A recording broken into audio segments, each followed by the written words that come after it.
Listo. Bueno, entonces, una vez que la glucosa entra a una célula a través de uno de los GLUT, rápidamente es fosforilada por una familia de enzimas que tenemos dentro de las células que llaman exoquinasas, la convierten en glucosa 6-fosfato. La glucosa 6-fosfato ya es un compuesto que no es reconocido por el GLUT, por los GLUT, entonces no puede salir de la célula. Esa es una forma de anclar la glucosa para que permanezca dentro de la célula. Esa glucosa 6-fosfato o se almacena o se gasta, pero no puede salir, excepto pues en el hepatocito cuando está haciendo glucogenólisis. Pero en todas las otras células esto queda adentro y hay que gastarlo. ¿Cómo se gasta? A través de 10 reacciones, la molécula de glucosa de 10 reacciones, 11 pues con la exoquinasa, se convierte en 2 moléculas de piruvato. Este compuesto que estoy mencionando acá, que estoy escribiendo acá, se llama piruvato. ¿Por qué se llama glucólisis? Porque se rompe, lisis, hay una lisis de glucosa. Se rompe una molécula de 6 carbonos en 2 moléculas de 3 carbonos. A partir de la glucosa se convierte, por intermedio de esas 11 enzimas, se convierte en 2 piruvatos. Eso ocurre en el citoplasma. La glucólisis es una vía citoplasmática muy antigua, es una vía prácticamente universal, todos los sistemas vivos actuales la utilizan y seguramente fue una de las primeras que apareció durante la evolución de los sistemas vivos, cuando había poco oxígeno en la atmósfera porque es una vía anaeróbica. El hecho es que una molécula de glucosa se convierte en 2 moléculas de piruvato. Este piruvato entra a la matriz mitocondrial por un transportador que se llama MST. Los MST son transportadores de monocarboxilatos. El piruvato tiene un carboxilato. Este grupo CO- se llama carboxilato. El lactato tiene un carboxilato. Los cuerpos cetónicos tienen un carboxilato. Todos esos compuestos se llaman monocarboxilatos. Y son transportados por los MST, que es una familia pues importante de transportadores. Uno de esos MST mete el piruvato a la matriz mitocondrial. Entonces, una vez que el piruvato está en la matriz mitocondrial, la piruvato deshidrogenasa, que es un complejo multienzimático que está dentro de la matriz mitocondrial, le quita este carboxilato, que sale como CO2, y el resto de la molécula la convierte en acetil-CoA. O sea que la piruvato deshidrogenasa, que es el complejo que tenemos en la matriz mitocondrial, es el encargado de hacer esa descarboxilación del piruvato para convertirlo en acetil-CoA. Eso quiere decir que durante las condiciones aeróbicas, en una célula que tenga mitocondrias, la glucólisis es una vía preparatoria para ingresar al ciclo. Si las condiciones no son esas, o sea, si no hay mitocondrias, si no hay oxígeno, la glucólisis puede funcionar como una vía independiente. Y es la única vía que permite sintetizar ATP sin oxígeno, la glucólisis. Las otras vías tienen que tener oxígeno. Entonces, la glucólisis puede funcionar en 2 formas, independiente o acoplada pues, al ciclo de Krebs. Bueno, aquí nos interesaba en esta parte que era cómo la glucosa se convertía en acetil-CoA. Los ácidos grasos, igual. Los ácidos grasos son combustibles que también se someten a una vía que se llama beta-oxidación de ácidos grasos. Esa vía beta-oxidación de ácidos grasos directamente los convierte en acetil-CoA. O sea, la beta-oxidación es una vía preparatoria para ingresar al ciclo a través de los ácidos grasos. Y los aminoácidos, que son 20, los aminoácidos estándar, son 20 vías metabólicas distintas. Entonces, se agrupan pues en lo que se conoce como catabolismo de los aminoácidos. Esos aminoácidos normalmente se utilizan es para síntesis proteica, pero hay un porcentaje de aminoácidos que se puede gastar como combustible y se puede convertir directamente en acetil-CoA o en otros intermediarios del ciclo. El hecho es que los combustibles tienen que transformarse en acetil-CoA, la mayoría, o en otros intermediarios para ingresar a la ruta central de oxidación, que es el ciclo de Krebs. El ciclo de Krebs entonces ocurre en la matriz mitocondrial. Las enzimas son 8 enzimas, 8. Esas 8 enzimas están ubicadas en matriz mitocondrial. 7 están en matriz y hay una que está anclada al complejo 2 de la cadena respiratoria, o sea que está en la membrana, pero las otras están en la matriz aparentemente sin ninguna organización supramolecular. Claro que eso está sometido a discusión, depende pues como de las técnicas de análisis. Algunos autores postulan que puede haber una asociación supramolecular de esas enzimas. Bueno, pero la idea es que ahí están en la matriz. Voy a mencionar las 8 reacciones. La primera reacción es que el acetilo de 2 carbonos se condensa con un compuesto de 4 carbonos que se llama oxalacetato. Oxalacetato. El oxalacetato es un compuesto de 4 carbonos que tenemos todo el tiempo dentro de la matriz mitocondrial, lo podemos sintetizar ahí. Entonces todo el tiempo hay oxalacetato. El oxalacetato se condensa con el acetilo y se forma un compuesto de 6 carbonos que se llama citrato. El citrato tiene 6 carbonos y lógicamente la coenzima A sale, pues porque la coenzima A simplemente transporta. Con esta reacción prácticamente estamos dentro de lo que se conoce como el ciclo de Krebs. Por eso también el ciclo se llama ciclo del citrato, porque esta es la primera reacción. La primera reacción es una condensación. Condensación. Condensa 2 carbonos con 4 carbonos para formar 6 carbonos.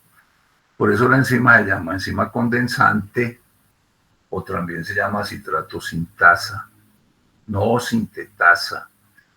Recuerden que la sintetasa gastan ATP. Es una sintasa, o sea que no pertenece al grupo 6, sino al grupo 4 de las enzimas, porque aquí no se gasta ATP. Por eso no es lo mismo citrato sintetasa que citrato sintasa. Esto es una citrato sintasa, pertenece al grupo 4. El citrato se convierte en isocitrato. El isocitrato es un isómero del citrato. También tiene 6 carbonos, por lo mismo, es un isómero. Y la enzima no se llama una isomerasa. Uno pensaría, como es un isómero, es una isomerasa. No. No es una isomerasa. ¿Por qué? Porque en el intermedio se produce un compuesto que se llama aconitato. Aconitato. Y por eso la enzima se llama aconitasa. Porque la aconitasa convierte el citrato en aconitato y después convierte el aconitato en isocitrato. Por eso la enzima no es una isomerasa, sino que es una aconitasa. Porque hay este paso intermedio. Bueno, ya tenemos isocitrato. El isocitrato tiene 6 carbonos. 6 carbonos.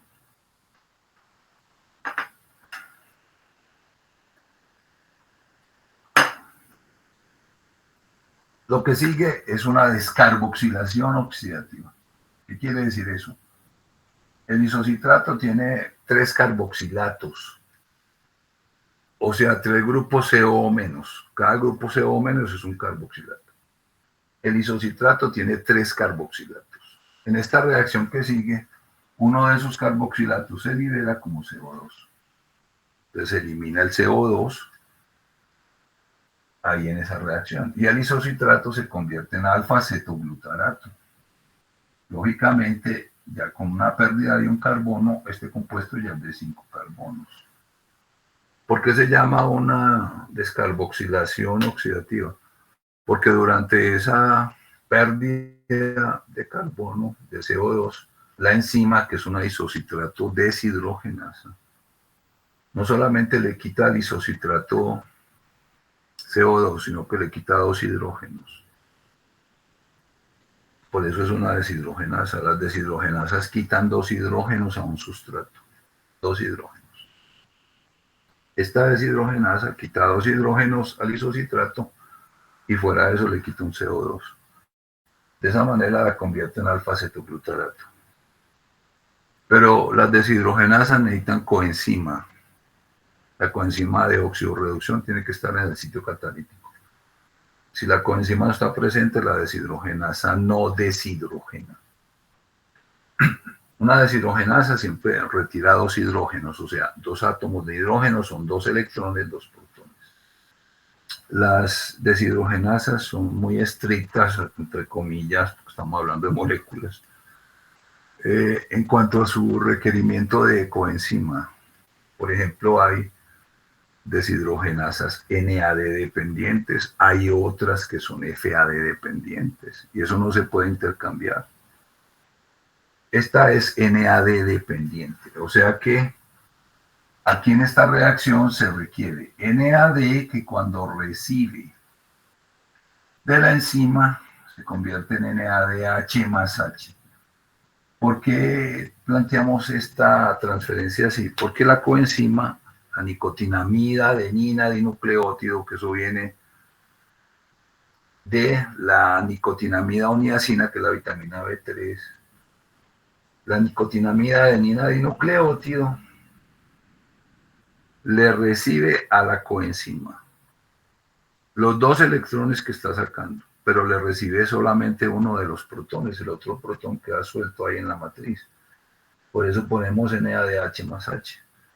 El NADH está aportando 2 electrones y un protón. O sea, de los 2 átomos de hidrógeno que sacó la enzima, la coenzima está aportando los 2 electrones, un protón, y el otro protón queda suelto ahí en la matriz. Se produce una molécula de NADH, el isocitrato pierde 2 átomos de hidrógeno, pierde un CO2, se convierte en alfa-cetoglutarato.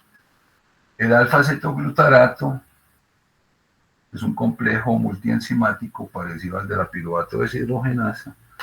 El alfa-cetoglutarato hace lo mismo, hace una descarboxilación oxidativa. O sea que aquí se libera otro carboxilato como CO2. Y aquí esta deshidrogenasa, la alfa-cetoglutarato deshidrogenasa, necesita 5 coenzimas. El NAD, el FAD, la tiamina pirofosfato, la coenzima A y el ácido lipoico. De esas 5 coenzimas, las 4 primeras que les mencioné provienen de vitaminas. Entonces, en esta reacción también se produce una transferencia de electrones y la enzima le transfiere esos electrones a otra molécula de NAD. O sea que aquí sacamos otro NADH más H. Llevamos 4 electrones transferidos, 2 aquí, 2 aquí. Y el alfa-cetoglutarato se convierte en succinil-CoA. Por eso en esta reacción se necesita coenzima A. El succinil-CoA pues es un radical de 4 carbonos y está transportado por una coenzima A. El succinil-CoA pues se convierte en succinato.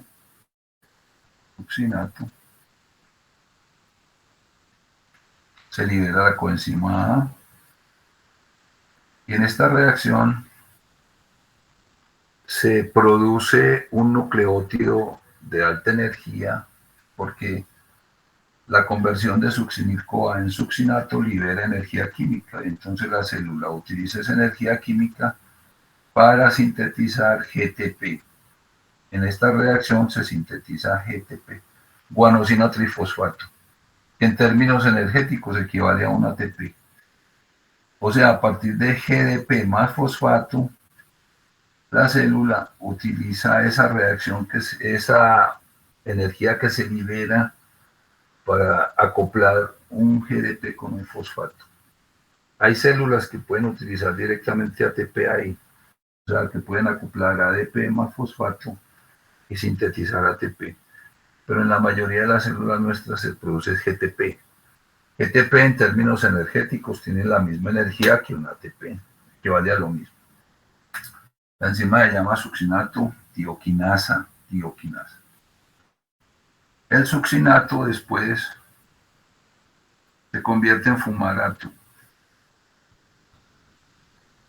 De aquí en adelante todo lo que sigue es de 4 carbonos. La conversión de succinato en fumarato implica una deshidrogenasa que le quita 2 hidrógenos al succinato. Una característica diferente a las anteriores, y es que no utiliza NAD sino FAD. O sea que esta deshidrogenasa,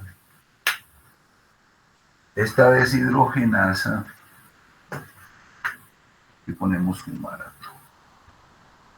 Esta deshidrogenasa utiliza FAD, la vinadenina dinucleótido, que es un nucleótido que viene de la riboflavina, que es la vitamina B2, y produce FADH2. ¿Por qué H2?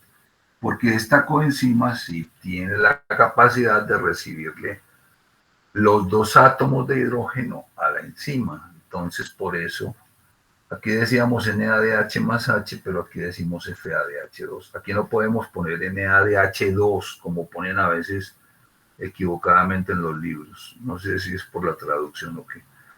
Esto no se puede poner NADH2 porque así no funciona. Pero aquí sí. Porque el FAD le recibe los 2 átomos completos a la enzima. Fumarato se convierte en malato, sigue siendo 4 carbonos. Esto aquí es hidratación, la enzima se llama fumarasa, no voy a decir nada más. Y el ciclo se cierra cuando el malato se convierte de nuevo en oxalacetato. Aquí también hay una deshidrogenasa, la malato deshidrogenasa le quita 2 átomos de hidrógeno al malato para convertirlo en oxalacetato, y esa enzima es dependiente de NAD. O sea que aquí también se produce NADH más H. Eso es lo que se conoce como el ciclo. 8 reacciones enzimáticas que suceden en matriz mitocondrial y que tienen como resultado final que 2 carbonos de acetilo se convierten por una parte en 2 moléculas de CO2. O sea que entran 2 carbonos, salen 2 carbonos. Por eso el ciclo empieza en un compuesto de 4 carbonos y termina en un compuesto de 4 carbonos. Porque entran 2 carbonos, salen 2 carbonos. Ese CO2, producto de la oxidación de este acetilo. Ese CO2 tiene que salir de la mitocondria, atravesar el citoplasma, termina en la sangre, y ese CO2 es el que llevamos hasta los pulmones y lo eliminamos como un producto de desecho. Esa forma de carbono tan oxidada no la podemos utilizar, por eso la expulsamos. Recuerden lo que dijo al principio. Después las plantas cogen ese CO2 y vuelven a comprimir el resorte. ¿Qué quiere decir eso? Que ese CO2 lo vuelven a hidrogenar, lo convierten en glucosa, utilizando el agua como dador de hidrógenos, pero necesitan energía solar y la vuelven a convertir en glucosa. Pero nosotros no, nosotros lo expulsamos como un desecho. Y lo interesante es que los hidrógenos quedaron metidos. Los hidrógenos, cuando hablamos de los hidrógenos, estamos hablando de tanto de protones como de electrones. Lo más importante aquí son los electrones que están metidos en esas coenzimas. Entonces, por cada vuelta del ciclo, la célula obtiene 2 CO2, que ya dijimos que son desechos, un GTP, que tiene el equivalente energético a un ATP, 3 NADH, un FADH2. El GTP se puede utilizar como tal o ese fosfato se puede transferir a un ADP, pero eso equivale pues a un ATP. Estas coenzimas son el producto más importante del ciclo, porque estas coenzimas contienen electrones con un alto contenido energético y esos electrones van a pasar posteriormente a la cadena respiratoria. La cadena respiratoria, que es la segunda etapa que les mencioné al principio, la cadena respiratoria se prende, es activada por estas coenzimas, porque estas coenzimas son las que van a nutrir de electrones la cadena respiratoria. ¿Qué significa que involucra ese concepto que involucra? Son una serie de transportadores, la mayoría son proteicos, están anclados casi no en su totalidad en la membrana mitocondrial interna. Para que la cadena funcione, se necesita que la membrana esté íntegra, por una razón que vamos a ver ahora. Si la membrana mitocondrial interna no está íntegra, o sea, está bien conservada, la cadena no funciona. En cambio, el ciclo sí. Se puede preparar un extracto de mitocondria y el ciclo funciona, porque el ciclo está en la matriz y no necesita la membrana. Pero la cadena necesita la membrana y que la membrana esté íntegra, esté bien desde el punto de vista estructural. Si no hay membrana, no hay cadena. Entonces, la cadena respiratoria son proteínas integrales de la membrana mitocondrial interna. Por eso es que la membrana mitocondrial interna es tan rica en proteínas. La relación proteína-lípido es muy alta, la membrana con más alta relación proteína-lípido. Por eso, porque tiene estos componentes de la cadena y de la fosforilación oxidativa que vamos a mencionar ahora. Cuando uno habla de cadena, está hablando de todas estas proteínas que se agrupan en complejos, que se llaman complejos mayores. Los complejos mayores, que se simbolizan por letras, por estos números 1, 2 y 3 y 4, los complejos mayores tienen varios nombres. Por ejemplo, el 1 se llama NADH, ubiquinona reductasa. El 2 se llama succinato, ubiquinona reductasa. El 3 se llama ubiquinona citocromosa reductasa y el 4 se llama citocromoxidasa. Esos 4 complejos, si nosotros hacemos un esquema aquí muy elemental de cadena, el complejo más grande es el complejo número 1, tiene un tamaño enorme, el tamaño de un ribosoma prácticamente, tiene una forma como de L, está empotrado en la membrana, es el más grande. En el caso nuestro, por ejemplo, tiene 42 proteínas. El complejo número 2 lo va a pintar así por razones prácticas, pero no es así. Es un complejo transmembranal, pero lo va a pintar así. Ahorita le digo por qué. Complejo 3 también es un complejo transmembranal, y el complejo 4 también es un complejo transmembranal. Aquí en la matriz es donde está pasando el ciclo. O sea que aquí es donde se está generando el NADH, y en el complejo 2 se está generando el FADH2 porque uno de los componentes del complejo 2 es la succinato deshidrogenasa, que es del ciclo de Krebs.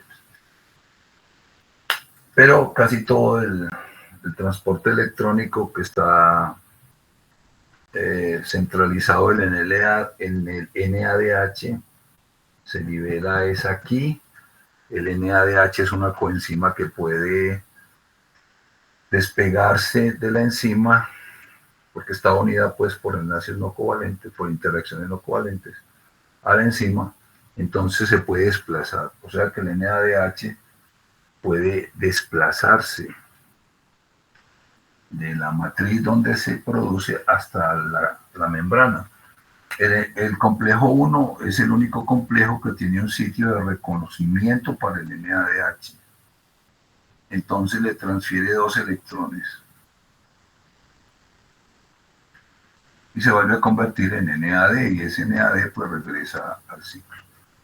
Esos 2 electrones circulan por los componentes del complejo 1. Estos complejos tienen varias proteínas que son las que hacen la función. Estos complejos 1, 2, 3, 4 pues tienen proteínas de anclaje, lógicamente, proteínas estructurales que son las que los mantienen dentro, metidos, embutidos en la membrana, pero fuera de eso, ¿cuáles son las proteínas funcionales? Son los citocromos. Estos complejos tienen citocromos. Los citocromos son hemoproteínas. Hemoproteínas, o sea, grupos hemo que tienen hierro en el centro, parecido al grupo hemo de la hemoglobina o de la mioglobina, pero tienen hierro. El 2, 3 y 4 tienen citocromos, el 1 no. Adicionalmente tienen unos complejos que se llaman, unas proteínas que llaman proteínas ferrosulfuradas, o sea que tienen hierro y azufre. Tienen una combinación de hierro-azufre con distinta estequiometría que actúa como unas estructuras cristalinas dentro de la proteína y que son sumideros de electrones, o sea, por ahí circulan electrones, electrones libres, electrones sueltos. El 1, 2 y 3 tienen proteínas ferrosulfuradas, el 4 no. Esa combinación de proteínas que tienen hierro más 3 átomos de cobre que tiene el complejo 4. El complejo 4 tiene 3 átomos de cobre que están agrupados en 2 núcleos. Porque todos los complejos tienen metales de transición. Porque lo que va a fluir por ahí son electrones. Electrones, no acompañados de protones, no, electrones. Es una cadena electrónica. Entonces los electrones van a fluir a través de estos compuestos, de estos complejos. Aparentemente los complejos están unidos formando unos complejos supramoleculares. Pero fuera de eso hay 2 componentes que no están metidos directamente en esos complejos, que son relativamente más sueltos, se llaman componentes móviles. Hay una sustancia dentro de la membrana mitocondrial interna, existe una sustancia que se llama ubiquinona. Las quinonas son unas moléculas, las quinonas son unas moléculas que tienen la capacidad de transportar electrones. Aquí no voy a pintar ninguna quinona. Las quinonas son moléculas que tienen la capacidad de transportar electrones, uno o dos electrones. Esas quinonas tienen un núcleo pues que llama nucleoquinona, que es el que transporta los electrones, pero tienen una cola isoprenoide. Por ejemplo, la ubiquinona nuestra tiene una cola de 10 isoprenos, pero se llama Q10. Cuando oigan mencionar Q10, que eso es una de las moléculas que está de moda ahora, a todo le echan Q10. El Q10 es la ubiquinona. Nosotros sintetizamos Q10, eso no es una molécula esencial, no es una vitamina. Nosotros la sintetizamos a partir de aminoácidos. La ubiquinona es lípido, es un lípido. Por eso está metida dentro de la membrana, es soluble en la membrana mitocondrial interna y tiene la capacidad de transportar electrones. Está aquí metida, aquí metida, está aquí metida, la ubiquinona. Adicionalmente, aquí hay una pequeña proteína que se llama el citocromo C minúscula. Esta proteína, que también es un citocromo, está relativamente suelta en el espacio intermembrana. Este es el espacio intermembrana, esta es la membrana mitocondrial interna, esta es la matriz, y se supone que aquí afuera está la membrana mitocondrial externa, porque estamos hablando este es el espacio intermembrana. Membrana interna, matriz. Entonces, ¿cómo funciona la cadena? Voy a mencionar muy brevemente cómo se hace.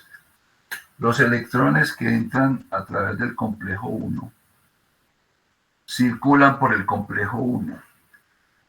El complejo 1 le pasa los electrones a una ubiquinona.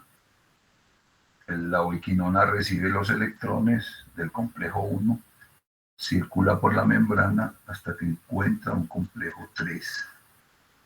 Del complejo 3. El complejo 2, este es el 1, este es el 4. El complejo 3 recibe los electrones, se los pasa al citocromo C. Se mueve, encuentra el complejo 4, se los pasa al complejo 4. Y el complejo 4 solo le entrega los electrones al oxígeno molecular, que es protonado, es reducido, es protonado y se convierte en agua. Esa es la secuencia.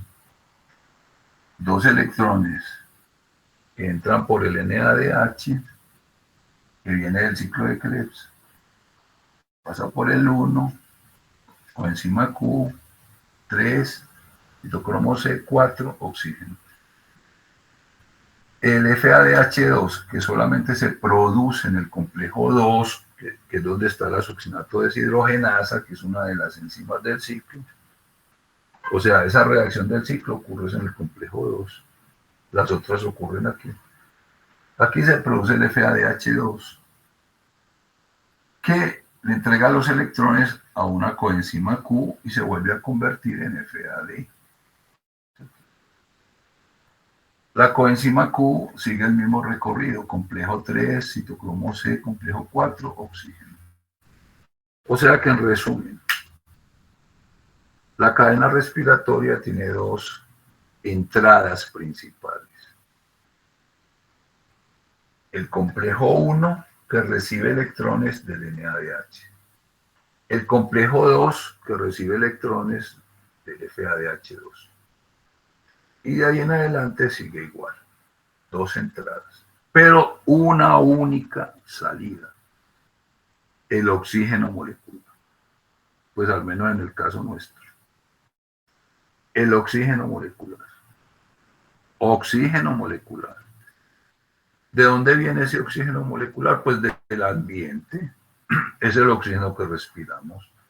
Nosotros no respiramos oxígeno atómico, no. Respiramos oxígeno molecular, o sea, O2. Dos átomos de oxígeno. Ese oxígeno molecular lo tenemos que meter en los pulmones de los pulmones se pasa la hemoglobina lo pone a circular por todo el organismo. A medida que va circulando ese oxígeno se va repartiendo a las células.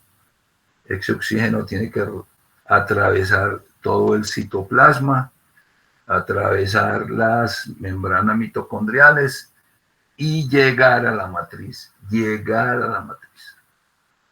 Ese oxígeno que estamos respirando, el que estoy respirando yo, el que está respirando usted, ese oxígeno tiene que hacer todo ese recorrido, porque su función vital la va a desempeñar es en la matriz mitocondrial.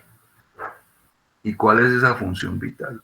Aceptor final de los electrones que partieron de aquí, de la glucosa, de los ácidos grasos, de la glucosa, de los ácidos grasos, de los aminoácidos. Los electrones partieron de aquí, de los combustibles, circularon por la glucólisis, por la beta-oxidación, etcétera, llegaron al ciclo, se transfirieron a estas coenzimas, pasaron por toda la cadena y terminaron en el oxígeno. El oxígeno es el aceptor final de esos electrones que partieron de aquí. Ese oxígeno es irreemplazable. Nosotros no podemos reemplazar el oxígeno por ningún otro aceptor final. No lo podemos reemplazar porque ni por ningún otro aceptor final. Por eso, la molécula más importante en todo este contexto energético es el oxígeno molecular. Es como si usted tuviera una tubería que tiene entrada y salida. Si usted tapa la salida, todo el flujo se suspende. Igual pasa aquí. Aquí tenemos entradas, que son estos combustibles, entran electrones al sistema. Pero la única salida es esta. Si no hay oxígeno, todo se represa. Y si eso no se resuelve rápidamente, pues el sistema se colapsa. O sea que la persona se muere. Porque ninguna otra sustancia puede reemplazar el oxígeno como aceptor final de los electrones. Por eso es tan importante una buena oxigenación en las células, porque ninguna sustancia puede reemplazar ese oxígeno. Observen que el complejo 4 reduce. ¿Por qué? ¿Por qué decimos que reduce? Porque le está descargando electrones al oxígeno. El oxígeno, que es un excelente agente oxidante, o sea, que capta electrones con gran avidez. El oxígeno recibe los electrones del complejo 4. El complejo 4 le descarga a una molécula de oxígeno, le descarga 4 electrones en forma secuencial. Le va descargando en forma secuencial, le va descargando los electrones al oxígeno. Y simultáneamente lo va combinando con protones para formar agua. O sea, este oxígeno molecular, para transformarse en agua, la estequiometría es que por cada oxígeno molecular, el complejo 4 le tiene que descargar 4 electrones y tiene que coger 4 protones de la matriz para formar 2 moléculas de agua. Esa es la estequiometría. Nosotros gastamos oxígeno, lo gastamos porque lo estamos convirtiendo en agua. Agua. Esto no es una agua por ahí esotérica como rara, no, es el agua, la misma agua con la que uno se lava todos los días, es agua. Nosotros producimos agua endógena en las mitocondrias y es una cantidad considerable, 350 mililitros diarios de agua endógena. ¿De dónde viene esa agua? De las mitocondrias, de la cadena respiratoria, cuando el oxígeno se reduce totalmente y se convierte en agua, para que nosotros gastamos oxígeno. Esta es la estequiometría. 4 electrones, 4 protones, 2 aguas. Esa estequiometría se cumple más o menos para el 97% del oxígeno que cae a la matriz. El otro 3% se convierte en radicales oxidantes. ¿Por qué? Porque en el complejo 1 y en el complejo 3 hay unos sitios de estos dos complejos donde el oxígeno puede ser parcialmente reducido. O sea, se pueden escapar electrones en el complejo 1 y en el 3. En el 4 no. El 4 tiene el oxígeno muy atrapado en un núcleo y no lo deja salir de ahí hasta que no lo reduce. Pero en el 1 y en el 3 hay como unos huecos, orificios del complejo por donde pueden escapar electrones y reducir parcialmente el oxígeno. ¿Qué quiere decir reducir parcialmente el oxígeno? Que no se le descargan los 4 electrones, sino que le descarga un electrón, 2 electrones, 3 electrones. Se pueden formar radicales oxidantes, por ejemplo, anión superóxido, peróxido de hidrógeno, radical hidroxilo. Esos radicales oxidantes se forman aquí en la cadena respiratoria. El sitio de las células donde más se producen radicales oxidantes, pues es la cadena respiratoria. Lógicamente tenemos pues protección antioxidante, tenemos catalasa, tenemos peroxidasa, tenemos otras formas de neutralizar esos radicales, pero ahí es donde se produce. Perdón, profe, por favor, revisa si se está viendo en la pantalla, que se congeló un poquito. Pero yo estoy viendo ahí o no. Listo. Ah, no. ¿Ah? No sé si se está viendo como Sí, sí, claramente o no. sí, sí. Bueno, Era para confirmar si allá para que no nos pase sí, lo de ahorita. Vale. sí, pero yo estoy ahí como viéndose. Disculpe que le interrumpí, profe. Pero sí se está viendo, Natalia, sí, cierto. Sí, sí, señor. Bueno, entonces la pregunta que surge es, ¿para qué? ¿Cuál es la razón? ¿Para qué existe esa cadena? ¿Por qué no simplemente los electrones se le entregan al oxígeno y punto en un solo paso? No, porque la naturaleza diseñó eso. Una membrana con unos transportadores que se encargan de movilizar esos electrones. ¿Cuál es la ganancia en términos energéticos? Bueno, existe una ganancia muy importante. ¿Cuál es la ganancia? Que el complejo 1, el complejo 3 y el complejo 4 son estructuras que cumplen una doble función. Por un lado, pues trasladan electrones, transfieren electrones.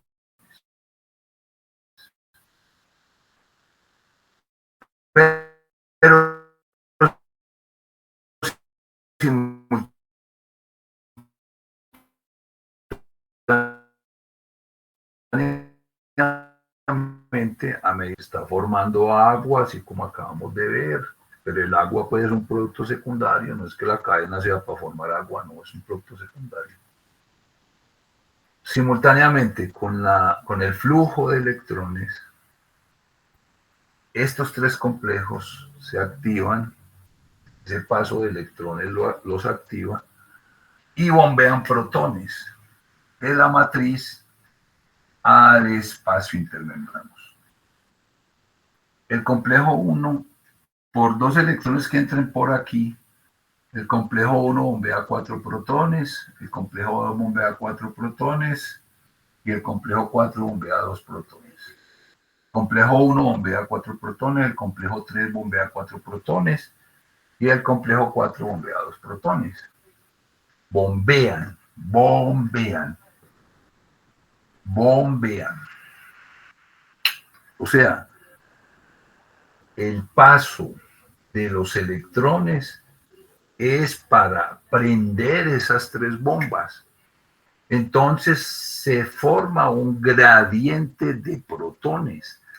entre el espacio intermembranoso y la matriz mitocondrial. Se forma un gradiente de protones y ese gradiente de protones es impulsado por el paso de los electrones. Mejor dicho, el paso de los electrones es para generar ese gradiente. Esa es la ganancia más importante de la oxidación de combustibles en la célula. ¿Por qué? Porque cuando usted genera un gradiente a través de una membrana, por eso necesita la integridad de la membrana. Cuando usted genera un gradiente de cualquier sustancia a través de una membrana, es como si estuviera estirando un resorte. Eso equivale a estirar un resorte. Un gradiente es como estirar un resorte. ¿Qué quiere decir eso? Que almacena energía.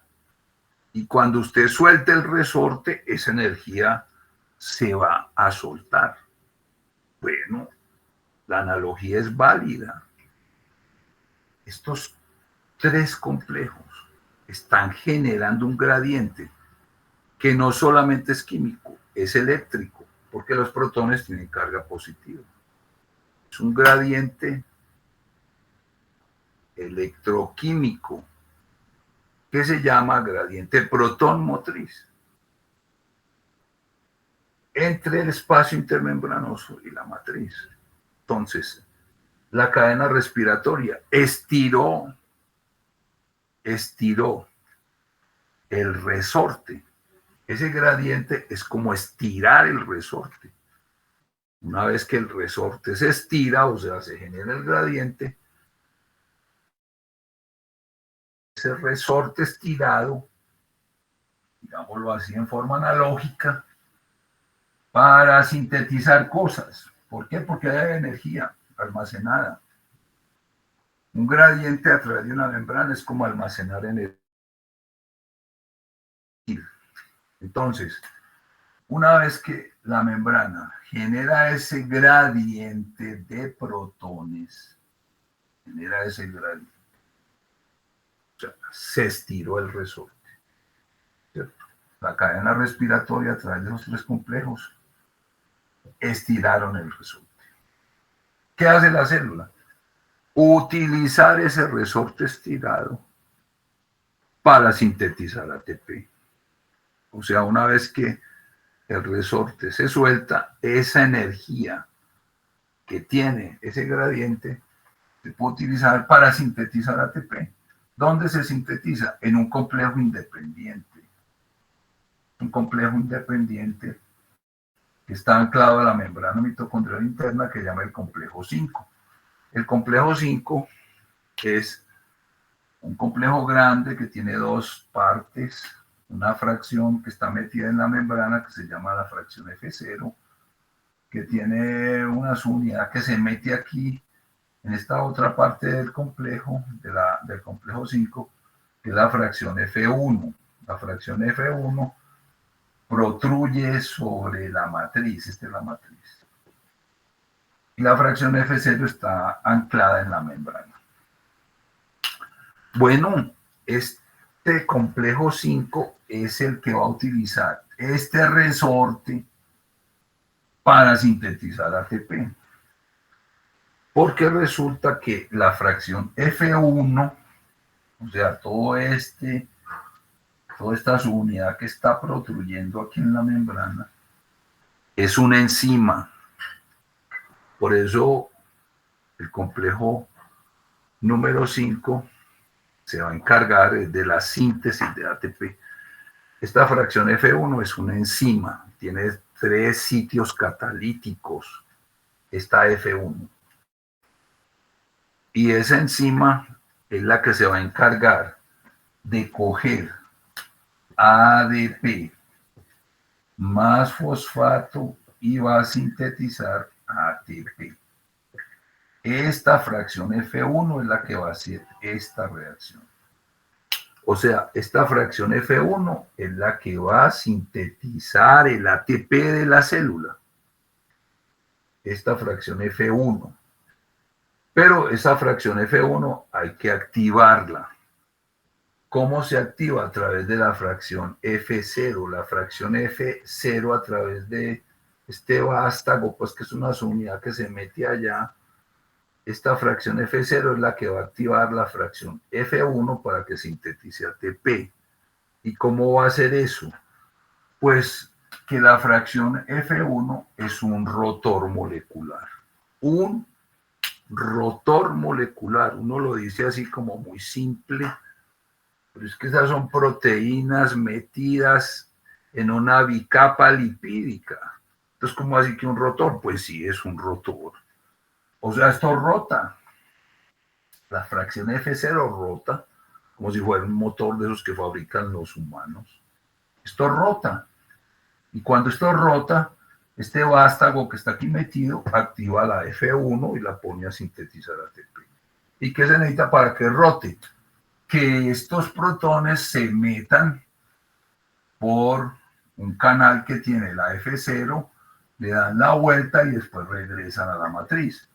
O sea que estos protones, cuando este resorte que estaba estirado se suelta, esos protones ponen a girar ese rotor y el giro de ese rotor es el que activa la síntesis de ATP. Eso es una cosa increíble. Estas son moléculas, esto no son personas, son moléculas. Pero así está diseñado el asunto. Todo es una secuencia. Consumimos combustibles. Los combustibles se oxidan parcialmente, producen acetil-CoA. El acetil-CoA prende el ciclo de Krebs. El ciclo de Krebs, una vez que está prendido, genera coenzimas reducidas. Las coenzimas reducidas prenden cuando la cadena respiratoria genera el gradiente de protones. Cuando se genera el gradiente de protones, con el gradiente de protones se sintetiza el ATP. Eso se llama fosforilación oxidativa y ocurre en el complejo 5. Entonces, este diseño que acabamos de ver es un diseño que permite atrapar parte de la energía liberada por ese flujo de electrones en forma de molécula de ATP. Este esquema, este complejo, porque esto es una cosa impresionante que nosotros tenemos el privilegio de entender, es un diseño supremamente bien hecho. Esa durante tanto tiempo de evolución biológica, para aprovechar parte de la oxidación de esos combustibles y atrapar esa energía en la molécula de ATP. Aquí se sintetiza casi todo el ATP de la célula, en la matriz mitocondrial, en el complejo F1 del complejo 5. Por eso ese ATP hay que sacarlo rápidamente de la matriz. Tenemos un transportador que también está metido en la membrana, que es un traslocador, se encarga de sacar ATP al espacio intermembranoso y lo intercambia por ADP. Eso garantiza que la F1 siempre tenga ADP. Ese ATP sale al espacio intermembranoso y después atraviesa la membrana mitocondrial externa y se distribuye por la célula y se gasta donde haya que gastarlo. También tenemos un transportador independiente que se encarga de meter el fosfato inorgánico para poder hacer el acople entre ADP y fosfato y sintetizar ATP.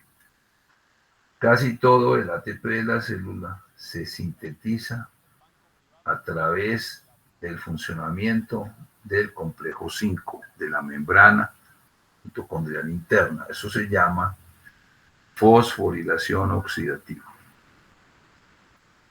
por cada par de electrones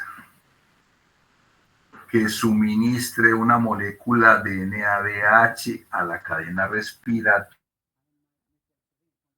a través del complejo 1, por cada par de electrones que entre a la cadena a través del complejo 1, se genera un gradiente de 10 protones, que equivale a una síntesis de 2,5 moléculas de ATP. Ese gradiente que generan estos dos electrones es suficiente para sintetizar aquí 2,5 ATP. En cambio, si entramos por el complejo 2, solamente vamos a generar un gradiente de 6 protones, porque el complejo 1 no se prende, y esos dos electrones que entran como FADH2 generan un gradiente suficiente aquí y aquí el gradiente para sintetizar aquí 1,5 ATP, porque es menor la síntesis de ATP por el FADH2, pues porque el gradiente es menor. Si nosotros cogemos estos datos y los llevamos hasta el ciclo produce 3 NADH, un FADH2, un GTP y 2 CO2. Si cogemos estos 2,5 y lo multiplicamos por 3, eso nos da 7,5 ATP. Un FADH2 produce 1,5. 7,5 más 1,5 da 9 y más este GTP da 10 ATP. O sea que un acetilo que ruede, que pase por el ciclo, que dé la vuelta completa al ciclo, va a generar una energía potencial de 10 moléculas de ATP, haciendo todo este recorrido hasta acá. No es que estos 10 ATP se generen en el ciclo, porque equivocadamente muchos estudiantes, yo creo que hasta profesores, dicen que el ciclo de Krebs es para sintetizar ATP. El ciclo de Krebs no es para sintetizar ATP. Si analizamos el ciclo de Krebs en términos del catabolismo, es una estrategia para oxidar carbonos. Recuerden que ahí salió el carbono como CO2. O sea, se le quitaron los hidrógenos al carbono. Desde el punto de vista catabolismo, el ciclo es para oxidar carbonos, no para sintetizar ATP. Solamente hay un nucleótido de alta energía que es el GTP. Claro que en otras moléculas, en otras células, el ciclo puede funcionar en forma anfibólica, pero aquí, si hablamos de catabolismo, el ciclo es para oxidar carbonos. Pero cuando hacemos la cuenta con las coenzimas que se producen, con el gradiente que se genera,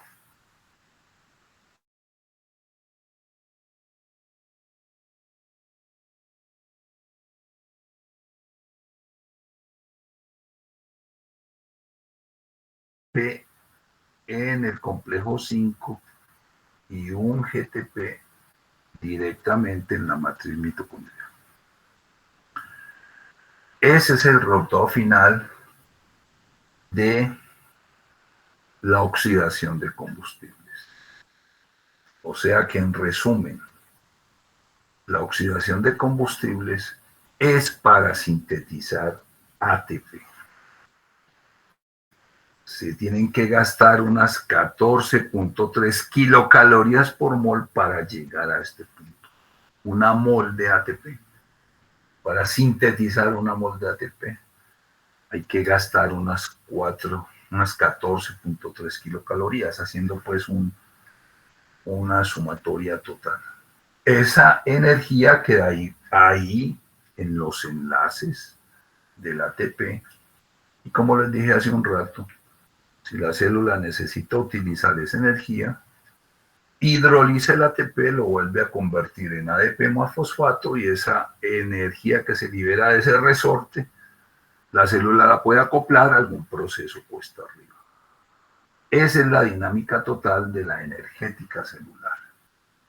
Nos apropiamos de una parte de esa entalpía, de esa energía de combustión, y esa parte, energía útil, energía libre, y se simboliza por G mayúscula. Y eso queda atrapado en la molécula de ATP. Y con eso ya termino esta parte, que es una parte complementaria a lo que habíamos visto en la clase anterior. Listo, Natalia, yo con eso terminé. Listo, profe. Bueno, muchas gracias, no, maravilloso Yo creo esta que se clase. quedó viendo todo, ¿cierto? Se Sí, quedó viendo señor, todo. todo quedó bien, muchas gracias. Voy a parar la Ah, grabación, profe. listo, Natalia.